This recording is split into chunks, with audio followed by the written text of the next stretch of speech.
तुम ही तो मेरा जीवन हो अब साथ हमारे। तू तेरे बड़े भाई को बहुत पसंद करता है ना? पसंद तो करता हूँ पर रिस्पेक्ट ज्यादा है।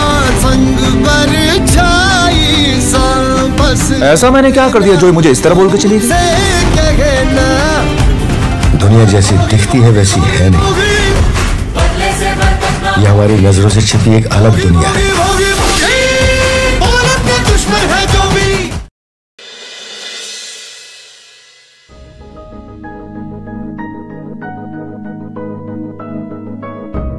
আপনাকে রিকোয়েস্ট করব, আজ যা হয়েছে সেটা ভেবে মন খারাপ করবেন না, এটাকে মেনে নিন প্লিজ।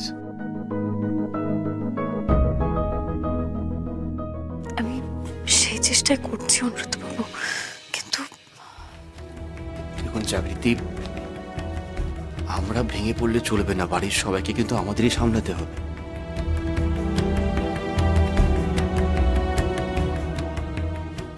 আচ্ছা, আমি বাবা মাকে অফিস যাওয়ার সময় বাড়িতে ড্রপ করে দেবো, আর ঠিক সময় অফিস পৌঁছে যাবো। আপনি খাওয়া দাওয়া করে নেবেন কিন্তু, ঠিক আছে?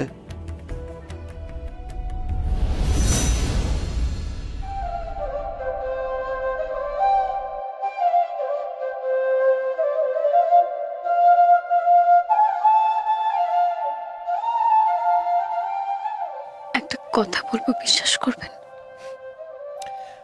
আমি তো আপনাকে চোখ বন্ধ করে বিশ্বাস করি।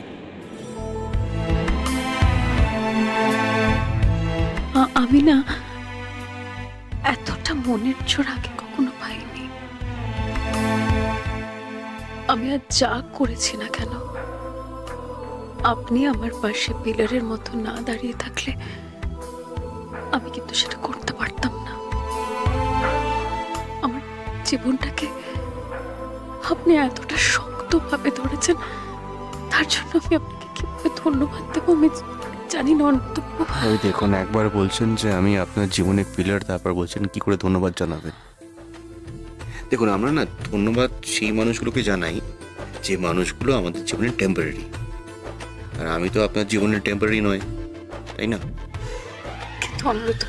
আপনি এক কাজ করুন, আপনি এভাবে আমাকে জড়িয়ে থাকুন, আর কিছুক্ষণ জড়িয়ে ধরে থাকলে আমি অফিসে ছুটিয়ে নিয়ে নিতে পারি আজকে। নতুন বৌদি, নতুন বৌদি, নতুন বৌদি বলছে প্রতীক দাদা ঘরের দরজা খুলছে না। কি? আমি জানি না, অনেকক্ষণ ধরে সবাই ডাকাডাকি করছে কিন্তু খুলছে না। প্রতীক দিদি, এই দিদি, আমার কথা শুনতে পাচ্ছিস? দিদি, তোমাকে সকাল থেকে কতবার ফোন করেছি, কোথায় ছিলে তুমি? তোমার আমার সাথে কখন দেখা করবার কথা ছিল? তুমি করে কথা বলছো? আরে উনি তো বুঝতে পেরে যাবেন। দিদি অজ্ঞান হয়ে গেছে। আগে ওনাকে হসপিটালে অ্যাডমিট করি, তারপর। এত লুকোনোর তো কিছু নেই। আর তাছাড়া দিদি অজ্ঞান হয়ে গেছে, ও কিছুই শুনতে পাচ্ছে না। শুনতে পেলেও বা কি, আমি তো প্রেমই করছি, অন্যায় তো করছি না। প্লিজ। কিসের প্লিজ? আমাদের সম্পর্কটা নিয়ে এভাবে লুকোচুরি কিন্তু আমার আর ভালো লাগছে না কুনাল। তুমি আমার উপর ভরসা রাখো, আমাদের সম্পর্কের কথাটা জানলে আমার বাড়ির লোক খুশি হবে। ব্যাংক খুশি হবে। আমি যে এক বাচ্চার বাবা সেটা তোমার দিদির শ্বশুর বাড়ির লোকেরা সবাই জানে, দেখেওছে। তোমার সাথে আমার সম্পর্কটা আমি কোনোদিনও রাষ্ট্র করব না। দু নৌকায় পা দিয়ে চলার মজাটার আমি 12টা বাজবো নাকি? তুমি এত লুকোচুরি কেন করছো বলো তো? না আমার বাড়ির লোককে নিজে কিছু বলতে দিচ্ছ, না তোমার পরিবারের সাথে আমাকে আলাপ করাচ্ছ। পায়েল, একটু সেন্সিবল হও প্লিজ। একটু এরকম সিচুয়েশনে তোমার এইসব কথা বলতে ভালো লাগছে? তোমার দিদির অবস্থাটা দেখতে পাচ্ছ না? আরে বাই দ্য ওয়ে, তুমি তো আগে কোনোদিনও বলনি তোমার দিদি আছে। মানে তুমি আমার দিদিকে চেনো? মানে ওকে কি আগে কোথাও দেখেছো? কি হলো, চুপ করে আছো কেন? বলো, তুমি চেনো ওকে? না, চিনি না, কিন্তু আমি ওনাকে দেখেছি। কোথায়? আরে ওই টিভিতে দেখেছি। আরসি কনস্ট্রাকশন, অনিরুদ্ধ রয় চৌধুরী, উনি তো তার মেয়েকে খুন করার চেষ্টা করেছিলেন। কদিন আগেরই তো ঘটনা, তখন সারাদিন ইনি তো নিউজে থাকতেন। ও হ্যাঁ, ওই ঘটনার পর থেকে দিদি সত্যি অনেকটা ফেমাস হয়ে গেছে। তোমার সম্পর্কে আমাকে আরো কত কিছু জানতে হবে, তাই না? তোমারও তো সময় কোথায় বলো তো? তাছাড়া আমি বা তোমার সম্পর্কে কতটুকু জানি? রাগ করছো? না। তাহলে অভিমান? জানি না, যাও তো।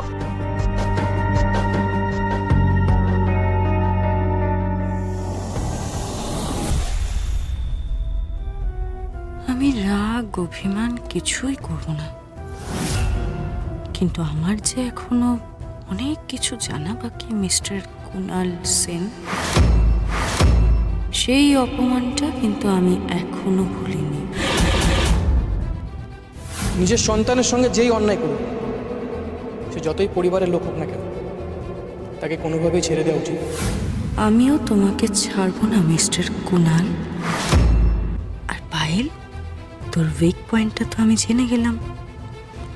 এবার আমি তোকে ঠিক যেভাবে চালাবো তুই সেভাবেই মুভ করবি। তোকে দিয়েই আমি পার্থ আর প্রতিমা গাঙ্গুলিকে চেক দেব। কুনাল সেন, নতুন একটা গেম রিস্টার্ট হলো। খুকু দেখেছ, এবার ভাতও দেখবে।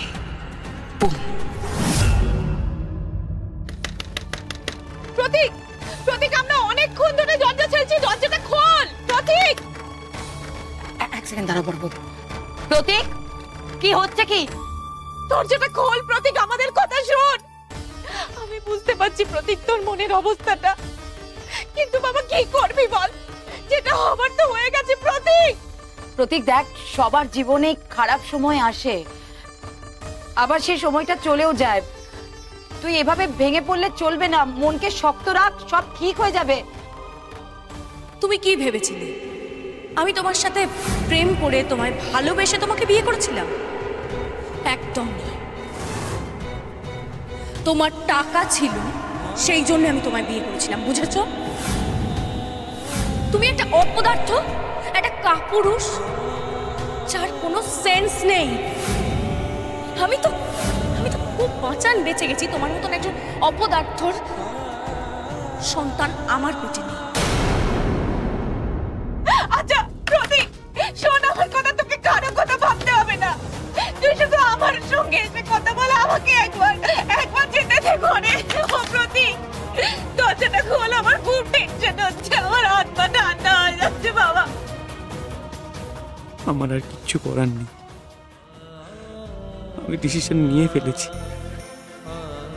মা, তোমরা ভালো থেকো। আমার সত্যি এই বাড়ির ছেলে হওয়ার কোনো যোগ্যতা নেই।